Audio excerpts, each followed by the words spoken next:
Assalamualaikum warahmatullahi wabarakatuh. Saya Eka Putri Utami dengan NIM 2433039 Fakultas Keguruan dan Ilmu Pendidikan dari Prodi Biologi semester 1. Di sini saya akan memenuhi tugas UAS berupa video. Baik, selamat menyaksikan. Materi yang pertama yaitu mengenai larutan. Larutan dalam ilmu kimia adalah campuran homogen dari dua atau lebih zat yang berbeda dalam kimia. Larutan terdiri dari zat pelarut dan zat terlarut. Dengan jumlah zat pelarut lebih banyak umumnya dibandingkan zat terlarut. Selanjutnya dalam larutan itu ada satuan konsentrasi larutan. Yang pertama itu ada molaritas. Di sini saya akan menjelaskan contoh molaritas. Soalnya berapa molaritas larutan yang mengandung 12 gram NaOH dengan MR40 yang dilarutkan dalam air 600 ml. Jadi rumus molaritas itu ada M sama dengan massa per MR dikali 1000 per V. Jadi langkah awal kita tulis M sama dengan, di sini masanya tertulis 12 per MR-nya di sini ada 40 dikali 1000 per volumenya itu ada 600. Jadi 12 per 40 itu hasilnya ada 0,3 dikali 1000 per 600 itu hasilnya 1,67. Jadi 0,3 dikali 167 itu ada 0,5. Jadi molaritas di sini hasilnya itu 0,5.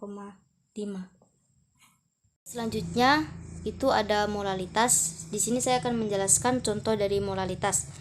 Contohnya, hitunglah besarnya molalitas larutan yang mengandung 29 gram magnesium hidroksida dalam 500 gram air dengan ARMG-nya itu sama dengan 24, O-nya sama dengan 16 dan H-nya sama dengan 1. Jadi di sini kita akan mencari MR-nya dulu. MR magnesium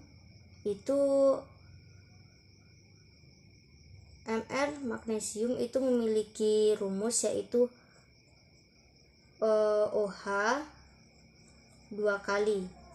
Jadi MR-nya itu ada 1 dikali Mg ditambah 2 kali O ditambah 2 kali H. Berikutnya 1 Mg-nya tadi ada 24 ditambah 2 kali 16 ditambah 2 kali 1. Dapatnya yaitu 58. Selanjutnya barulah kita mencari molalitasnya.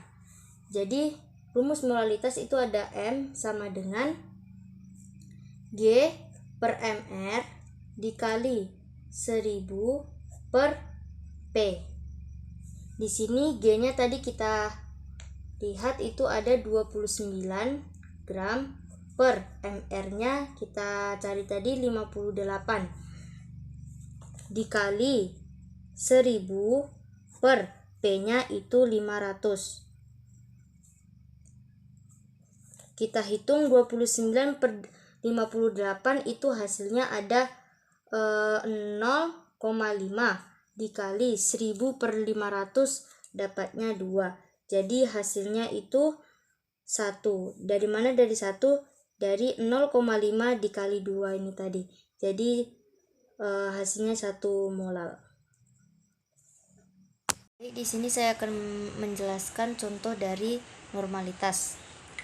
Ada massa H2SO4 dengan MR 98 sebanyak 98 gram dilarutkan dalam 500 ml larutan. Tentukan normalitas larutan tersebut.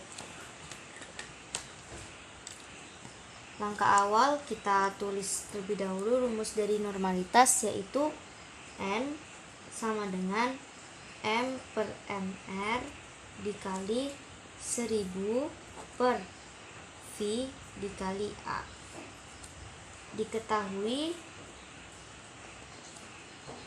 MR-nya tadi ada 98 dan masanya ada 98 gram. Terus volumenya itu ada 500 ml. Sebelum mencari normalitasnya, kita cari terlebih dahulu ion yang terdapat di dalam H2SO4. Awal kita tulis persamaan reaksinya, yaitu H2SO4 terbentuk dari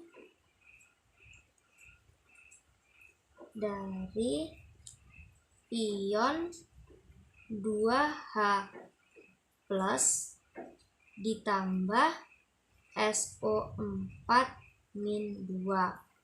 Nah, jadi di sini kita sudah tahu ionnya, yaitu ada 2 karena dia memiliki ion H positif sebanyak 2 kali. Jadi ionnya itu ada 2.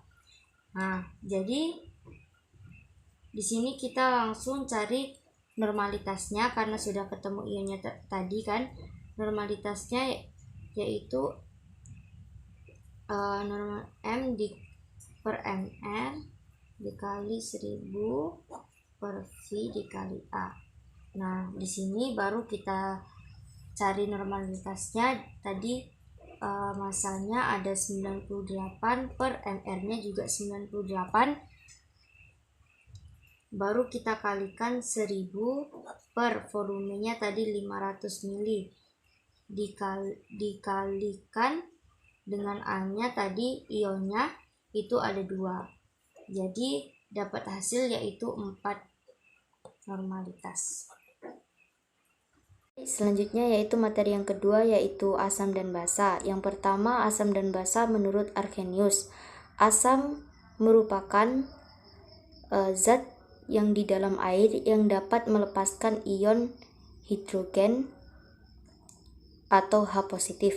Sedangkan basa merupakan zat yang di dalam air yang dapat melepas ion hidroksida atau OH-. Contoh dari asam dan basa Arrhenius yaitu asam sulfat H2SO4 dan asam karbonik H2CO3. Selanjutnya, teori asam basa menurut Bronsted-Lowry. Menurut Bronsted-Lowry, asam merupakan senyawa yang dapat memberikan proton atau H positif kepada basa atau donor proton. Sedangkan basa adalah senyawa yang dapat menerima proton atau H positif kepada asam atau aseptor proton. Contoh dari asam basa Bronsted-Lowry yaitu ada HCl dan NH3. Selanjutnya yaitu ada teori asam basa menurut Lewis.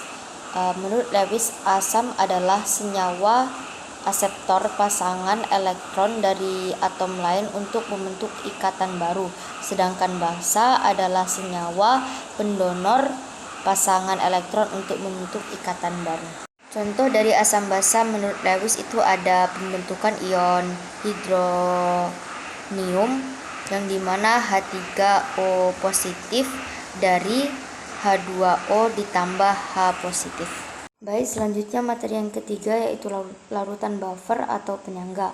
Larutan buffer atau penyangga adalah larutan yang dapat menyangga atau mempertahankan pH konstan terhadap pengenceran dan penambahan sedikit asam atau basa.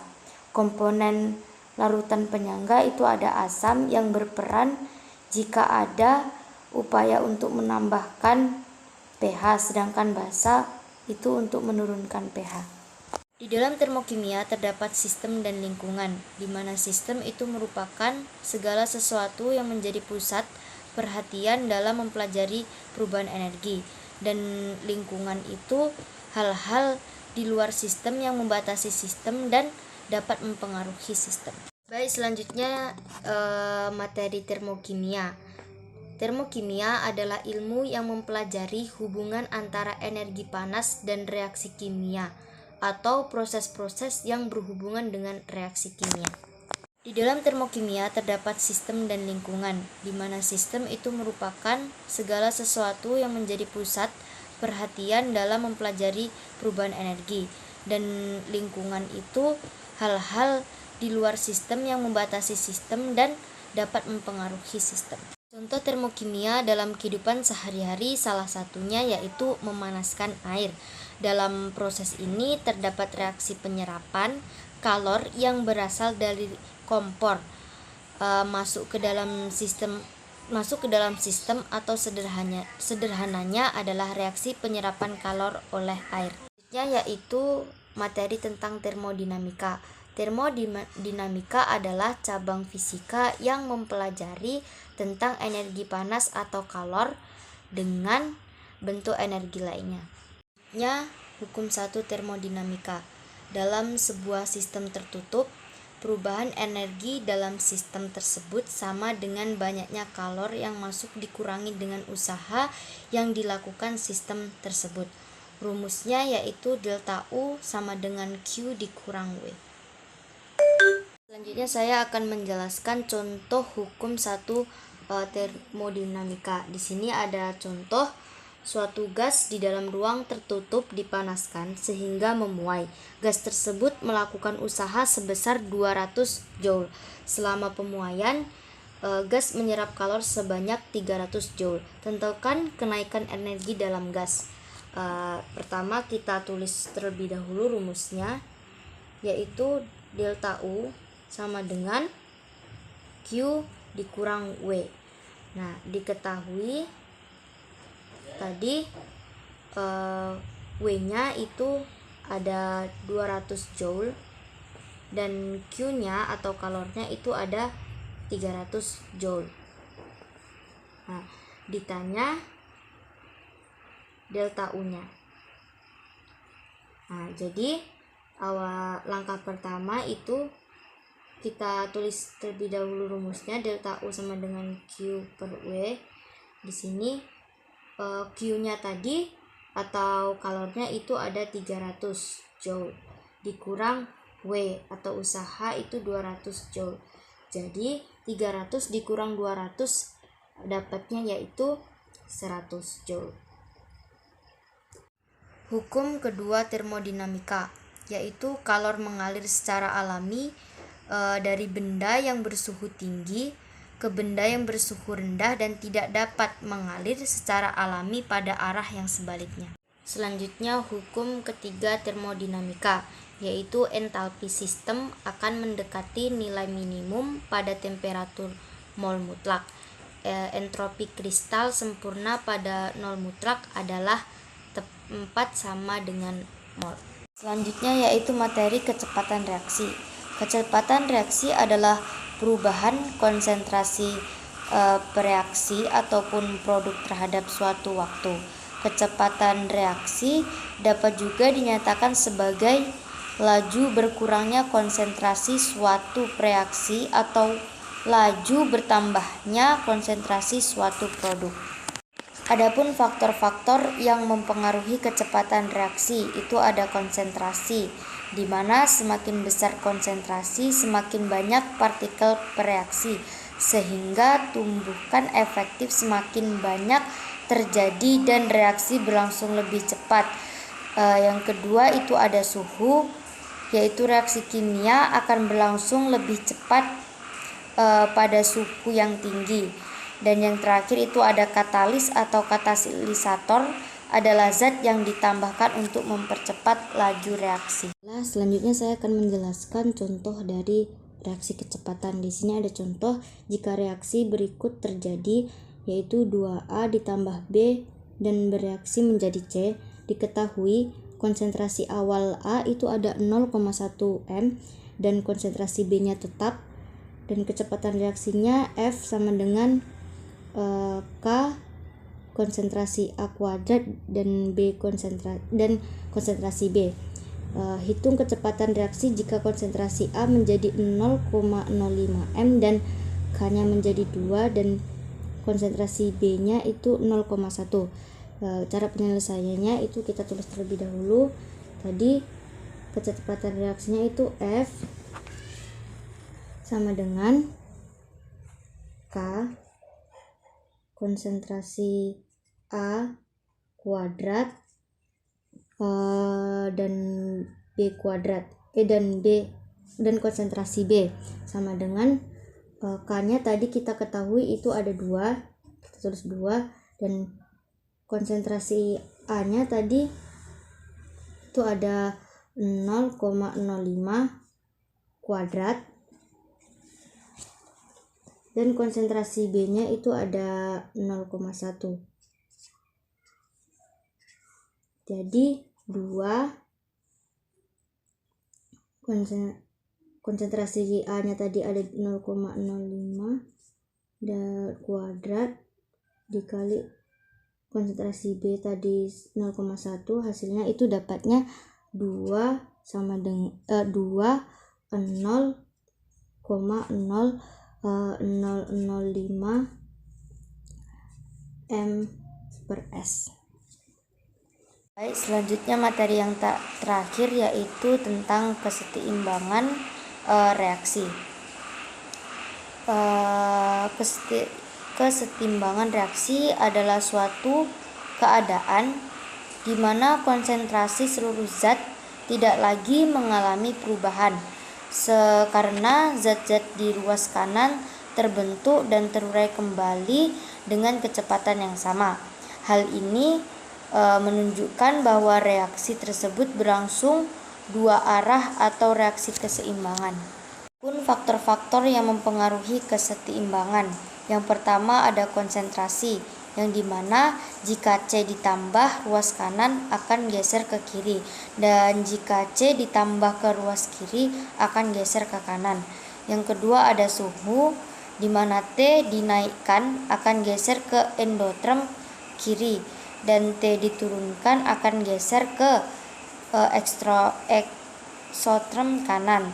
Dan yang ketiga ada volume, jika F-nya diperbesar maka geser ke koefisien lebih besar, dan jika diperkecil akan geser ke koefisien lebih kecil. Yang terakhir itu ada tekanan, jika P diperbesar itu akan geser ke koefisien lebih kecil, dan jika P diperkecil akan geser ke koefisien lebih besar. Baik, sekian tugas video UAS dari saya. Kurang dan lebihnya saya mohon maaf sebesar-besarnya. Saya akhiri, wabillahi taufiq wal hidayah. Wassalamualaikum warahmatullahi wabarakatuh.